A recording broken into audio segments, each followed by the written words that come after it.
ಪ್ರೇಮಕುಮಾರಿ ಮತ್ತೆ ಮಾಧ್ಯಮಗಳ ಮುಂದೆ ಬಂದಿದ್ದಾರೆ. ಇವತ್ತು ಸುದ್ದಿಗೋಷ್ಠಿ ನಡೆಸಿದ ಪ್ರೇಮಕುಮಾರಿ ತಮ್ಮನ್ನ ಪ್ರೇಮಕುಮಾರಿ ರಾಮದಾಸ್ ಎಂದು ಪರಿಚಯಿಸಿಕೊಂಡರು. ತಾವು ರಾಮದಾಸ್ ಮದುವೆಯಾಗಿದ್ದೇವೆ, ಈ ಬಗ್ಗೆ ಕೋರ್ಟ್ಗೆ ದಾಖಲೆ ಸಲ್ಲಿಸಿದ್ದೇವೆ ಎಂದು. ಇನ್ನೊಂದೆಡೆ ಮೈಸೂರಿನಲ್ಲಿ ಉಳಿದುಕೊಳ್ಳಲು ಬಾಡಿಗೆ ಮನೆ ಸಿಗುತ್ತಿಲ್ಲ, ಅಂತಹ ಘೋರ ತಪ್ಪು ನಾವೇನು ಮಾಡಿದ್ದೇವೆ, ಮುಖ್ಯಮಂತ್ರಿಗಳು ಕೂಡಲೇ ರಕ್ಷಣೆ ಒದಗಿಸಬೇಕು ಅಂತ ಮನವಿ ಮಾಡಿದ್ರು.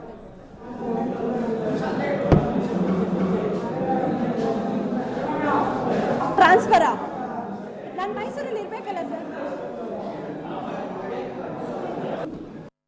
ಒಂದು ಹೆಣ್ಮಗಳು ಅನ್ಯಾಯ ಆದಾಗ ಆಕೆ ಪ್ರತಿಭಟಿಸೋದೇ ತಪ್ಪು ಅಂತಾದರೆ ನಾವು ಇನ್ನೇನಕ್ಕೆ ಈ ನ್ಯಾಯ ಕೇಳೋ ಅಂತ ಎಲ್ಲಿ ಹೋಗ್ಬೇಕು? ನಾವು ನ್ಯಾಯ ಕೇಳೋದಕ್ಕೆ ಈಗ ನನ್ನ ಪ್ರಕರಣ ನ್ಯಾಯಾಲಯದಲ್ಲಿದೆ, ಅದು ನ್ಯಾಯ ಸಿಗುತ್ತೆ ಅನ್ನೋ ಒಂದು ಹೋರಾಟ ನಾನು ಮಾಡ್ತಾ ಇದ್ದೇನೆ.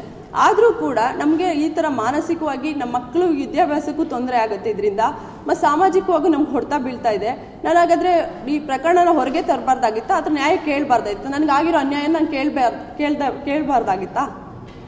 ಯಾವ ರೀತಿ ನಾನು ಇದನ್ನು ಇದು ಮಾಡಬೇಕು ಹೇಳಿ? ನನಗೆ ಇದರಿಂದ ಸಾಕಷ್ಟು ನೋವಾಗಿದೆ, ನನಗೂ ನನ್ನ ಕುಟುಂಬಕ್ಕೂ ತುಂಬ ನೋವಾಗಿದೆ. ಅದರಿಂದ ದಯಮಾಡಿ ನನ್ನ ಮುಖ್ಯಮಂತ್ರಿಗಳ ಹತ್ರನೂ ಬೇಡ್ಕೊಳ್ಳೋದು ಇಷ್ಟೇ, ಒಂದು ನಮಗೆ ನ್ಯಾಯ ಕೊಡಿಸ್ಬೇಕು.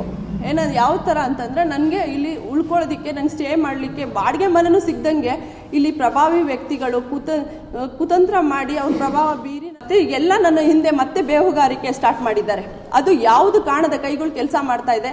ಅಲ್ಲಿಗೆ ಆಡಳಿತದ ವೈಫಲ್ಯ ಅಂತ ಹೇಳಬೇಕಾಗುತ್ತೆ ಇದನ್ನು.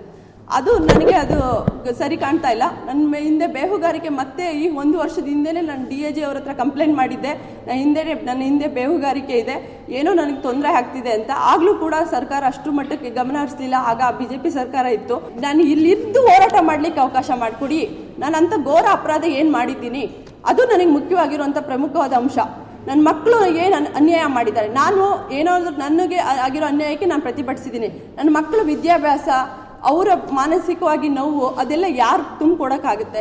ಒಬ್ಬ ಚಿಕ್ಕ ಹೆಣ್ಮಗಳು ಅಳುತ್ತೆ ಕುತ್ಕೊಂಡು, ಅಮ್ಮ ನೀನು ಈ ಥರ ಎಲ್ಲ ಈ ಪರಿಸ್ಥಿತಿಗೆ ಅನುಭವಿಸೋ ಪರಿಸ್ಥಿತಿ ನೀನು ಯಾಕೆ ಮಾಡಿಕೊಂಡೆ? ನಾನು ಏನಂದರೆ, ನನಗೆ ಬರೆದಿದ್ದು ಕೆಲವೊಂದು ದಾಖಲೆಗಳಿಲ್ಲ. ನಾನು ಕೇಸು ಹಾಕಿದ್ದೀನಿ ಪೇಪರ್ ಬಗ್ಗೆ, ನಾನು ನಿಮ್ಮ ಬಗ್ಗೆ ಹೇಳ್ತಾ ಇಲ್ಲ. ಇನ್ನೊಂದೆಡೆ ಮಾಜಿ ಸಚಿವ ರಾಮದಾಸ್ ಅವರ ಪತ್ನಿ ಎಂದು ಹೇಳಿಕೊಂಡಿರುವ ಪ್ರೇಮಕುಮಾರಿ ಅವರಿಗೆ ಮೈಸೂರು ರಕ್ಷಣಾ ವೇದಿಕೆ ಕಾರ್ಯಕರ್ತರು ಮನೆ ಕೊಡಿಸುವುದಾಗಿ ತಿಳಿಸಿದ್ದಾರೆ. ಮೈಸೂರಿನಲ್ಲಿ ಮಹಿಳೆಯರಿಗೆ ರಕ್ಷಣೆ ಇಲ್ಲ ಎಂಬುದು ಸರಿಯಲ್ಲ. ಮೈಸೂರು ಸಾಂಸ್ಕೃತಿಕ ನಗರಿ, ಇಲ್ಲಿ ಸಂಸ್ಕೃತಿ, ಆಚಾರ ವಿಚಾರ ಹೆಣ್ಣಿಗೆ ಖಂಡಿತ ಬೆಲೆ ಇದೆ. ಒಂದು ವೇಳೆ ನಿಮಗೆ ಮನೆ ಬೇಕಿದ್ರೆ ನಮಗೆ ಕರೆ ಮಾಡಿ ಅಂತ ಅವರು ಹೇಳಿದ್ದಾರೆ. ಕರ್ನಾಟಕ ರಕ್ಷಣಾ ವೇದಿಕೆ ಪ್ರತಿಭಟನೆ ನಡೆಸಿದೆ. ನಿಮಗೆ ಮನೆ ಸಿಗದಿದ್ರೆ ನಮಗೆ ಫೋನ್ ಮಾಡಿ, ನಿಮಗೆ ಮನೆ ಕೊಡಿಸ್ತೇವೆ ಅಂತ ವ್ಯಂಗ್ಯವಾಡಿದ್ದಾರೆ.